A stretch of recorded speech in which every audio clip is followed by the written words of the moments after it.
Greetings, Harbingers. Welcome to Iliaster, PewDiePie's favorite channel, your realm of personal development, stoicism, and cyber alchemy. Here we are once again in the signature landscape of this channel in the middle of the desert, my morning walk. Look around and take a walk with me in this beautiful environment. Alright? Look at that. Awesome. It's quite a privilege to have this as, you know, your house's backyard. So I really love being out here alone and sharing my thoughts with you guys. Please subscribe to the channel, give the thumbs up.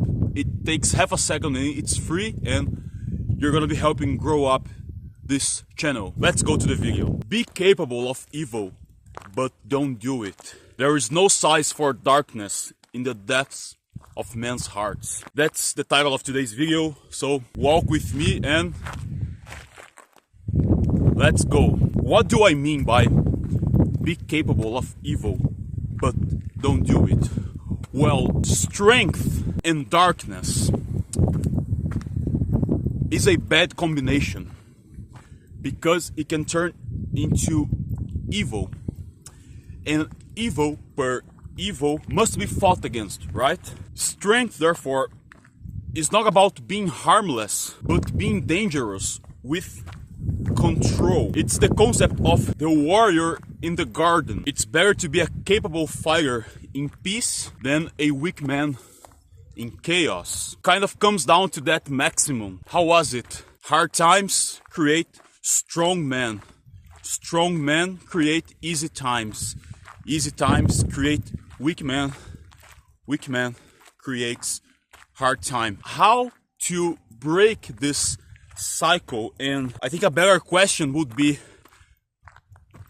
how to create easy times without losing sight of us being strong, capable individuals at the same time. With all that's going on in today's world, we are all seeing this craziness. For example, in the war in Ukraine, which is a non-precedent cowardice against a democratic country. And now we are witnessing all of this craziness along the US, Russia, negotiating Ukraine like it's their backyard, you know. Would that happen if, despite all the easy times and prosperity in Europe, should they kept themselves armed, strong, and ready for battle at any time? I'm not an expert in geopolitics or war conflicts or whatever, but when things are going well for a while, people tend to forget what evil looks like. That might have been the problem with Europe, and I recorded a video already about that. Anyway, I digress. It's important to not lose sight of one's strength while suppressing the darkness that can sprout within every individual's heart. So be capable of evil, but not do it, is an invitation for especially us men. I speak mostly with men here, but since nature has provided us with natural strength, because we have more testosterone, we are biologically stronger, it weighs more on our shoulders to take this responsibility and act like men, despite all of this tremendous effort of these progressist agendas to destroy this concept.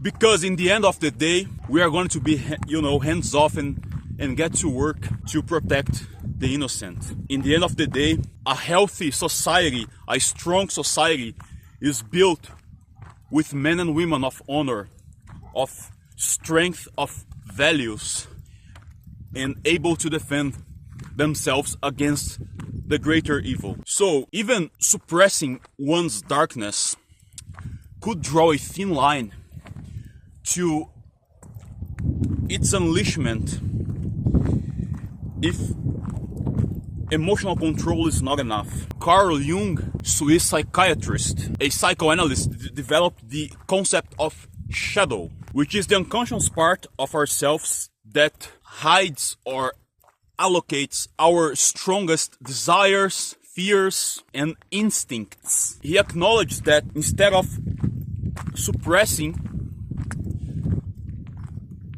one's darkness,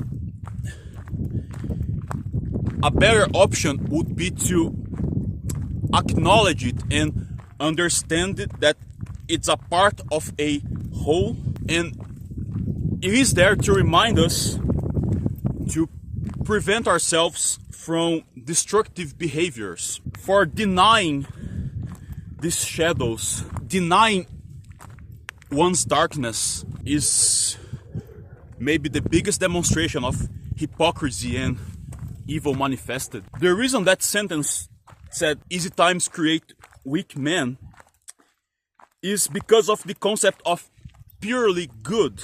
If you have lived in an environment in which you never had to make moral choices in order to actively choose what's good, look how deep is that. If you never had to choose the actual good rather than evil, because you have always lived in an environment that has never forced you to do it, one's vision of good might get twisted, and it makes so much sense seeing what's going on, for example, in the most thriving countries in the world. Some of these people never had to deal with big problems, with actual problems in their lives, and therefore never had to make an actual choice between good and evil because they never had to.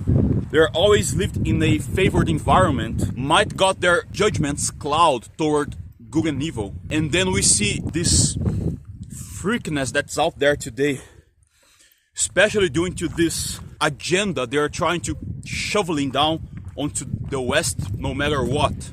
Because these people just had it too easy in their lives and never had to make an actual choice between good and evil. Pay attention if you know someone like this. Try to understand how do they perceive the world and what kinds of lines they draw when it comes to objective good and evil, because there is what is objectively good and objectively evil.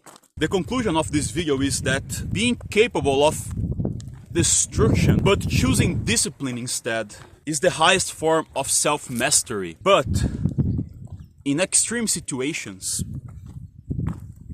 in which you see yourself obliged to defend an innocent, to do the good to prevent the greater evil, well, my friend, you must hate evil with all your strength and fight it to the end, so good can prevail. For every rule there's an exception. I think this is the exception. If you had the power to do anything without consequences, how would you act?